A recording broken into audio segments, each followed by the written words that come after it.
নমস্কার বন্ধুরা, মনের আলো চ্যানেলে আপনাদের স্বাগত। আজ আমি আপনাদের সঙ্গে যে বিষয়টি নিয়ে কথা বলতে যাচ্ছি তা কোনো পুরনো গল্প নয়, কোনো কল্প কাহিনীও নয়। এটি এমন এক গভীর যন্ত্রণা যা আজও অসংখ্য পরিবারের চার দেওয়ালের আড়ালে নীরবে কান্না হয়ে বেঁচে আছে। এটি সেই কষ্ট যা একজন নারী বুকের গভীরে লুকিয়ে প্রতিদিন সহ্য করেন, আর একজন স্বামী নিজের নীরবতার আড়ালে সেই অসহ্য বেদনা থেকে চাপা দিয়ে রাখার চেষ্টা করেন। একবার শান্ত মনে কল্পনা করুন সেই নীরব উঠোনটির কথা, যেখানে কোনো শিশুর খেলনা ছড়িয়ে নেই, সেই খালি দোলনার কথা যা কোনোদিন পূর্ণ হয়নি, সেই ঘরের দেয়ালগুলোর কথা যারা বছরের পর বছর ধরে একটি শিশুর কিলকারির অপেক্ষায় রয়েছে। ভাবুন সেই দম্পতির কথা যারা জীবনের সমস্ত সঞ্চয়, সমস্ত পরিশ্রম, সমস্ত যৌবন হাসপাতালের দরজায় দরজায় ঘুরে কাটিয়ে দেন। তারা মন্দিরে মাথা নত করেন, মানত করেন, ডাক্তারদের পরামর্শ নেন, ব্যয়বহুল চিকিৎসা করান, অসংখ্য পরীক্ষা দেন। একজন নারী অসংখ্য ইঞ্জেকশনের ব্যথা সহ্য করেন, IVF এর মতো কঠিন চিকিৎসার মধ্য দিয়েও যান, শুধু এই আশায় যে হয়তো এবার সুখবর আসবে, হয়তো এবার তিনি সেই কাঙ্ক্ষিত সংবাদটি শুনবেন যার জন্য তার দুটি চোখ বছরের পর বছর অপেক্ষা করছে। সমাজের কটূক্তি, আত্মীয় স্বজনের প্রশ্ন, প্রতিবেশীদের তীর্যক দৃষ্টি, সবকিছু সহ্য করেও তারা আশা ছাড়েন না। কিন্তু যখন ডাক্তার সমস্ত রিপোর্ট দেখে বলেন আপনাদের শরীরে কোনো সমস্যা নেই, সবকিছুই স্বাভাবিক, তবুও সন্তান হচ্ছে না, তখন যেন তাদের পায়ের তলা থেকে মাটি সরে যায়। তারা ভাবতে বাধ্য হন, যদি সবকিছু ঠিক থাকে তাহলে আমাদের কল খালি কেন? ঈশ্বর আমাদের সঙ্গে কেন এমন করছেন? বন্ধুরা, যদি আপনিও এমন কোনো যন্ত্রণার মধ্য দিয়ে যাচ্ছেন, অথবা আপনার পরিচিত কেউ এই দুঃখে ভুগছেন, তাহলে আজকের আলোচনা শেষ পর্যন্ত শুনুন। কারণ আজ আমরা গুরুর পুরাণ এবং কর্মতত্ত্বের এমন কিছু গভীর রহস্য নিয়ে কথা বলবো যা আধুনিক বিজ্ঞান ব্যাখ্যা করতে পারে না।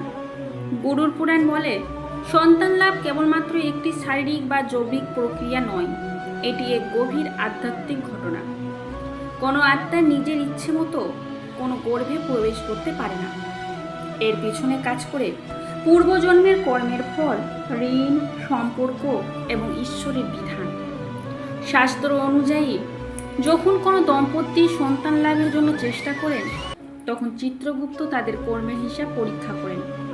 তিনি দেখেন এই দুই আত্মার সঙ্গে কোনো আগত আত্মার পূর্বজন্মের সম্পর্ক আছে কিনা, কোনো অসমাপ্ত কর্মফল বাকি আছে কিনা। যদি সবকিছু শুভ হয় তবে আত্মার গর্ভে প্রবেশের অনুমতি পায়, কিন্তু যদি পূর্বজন্মের কোনো গুরুতর পাপ, অভিশাপ বা অন্যায়ের হিসাব বাকি থাকে, তাহলে সেই পথে বাধা সৃষ্টি হয়। গুরুর পুরাণে তিনটি প্রধান কারণের কথা বলা হয়েছে। প্রথমত, মাতৃশাপ।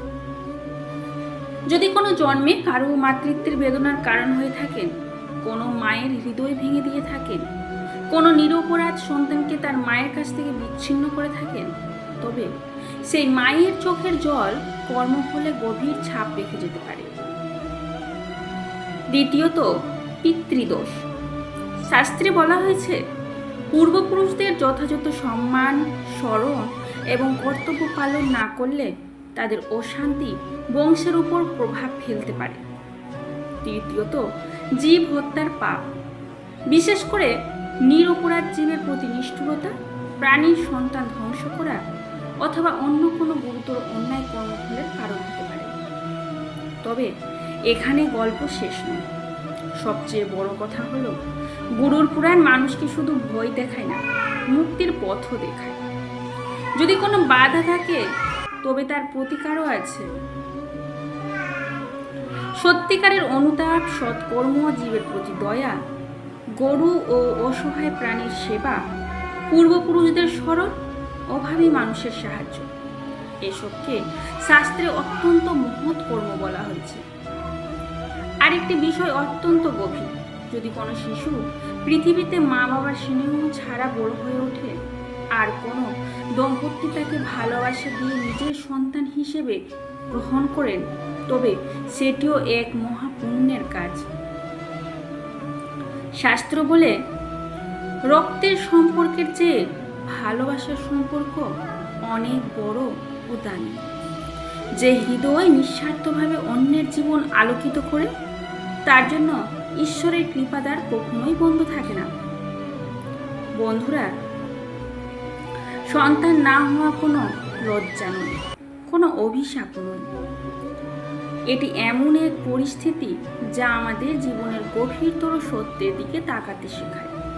তাই হতাশ হবেন না, চিকিৎসকের পরামর্শ নিন, আধুনিক চিকিৎসা চালিয়ে যান, পাশাপাশি নিজের মন, কর্ম এবং আত্মার দিকেও নজর দিন। ঈশ্বরের উপরে ভরসা রাখুন এবং সৎকর্ম করুন। অসহায় মানুষের পাশে দাঁড়ান, কারণ শেষ পর্যন্ত মানুষের জীবনে সবচেয়ে বড় শক্তি হলো ভালোবাসা, করুণা এবং নিঃস্বার্থ কর্ম। ভগবান আপনাদের জীবনে শান্তি, আশা এবং আশীর্বাদ বর্ষণ করুন। জয় শ্রীকৃষ্ণ। রাধে রাধে।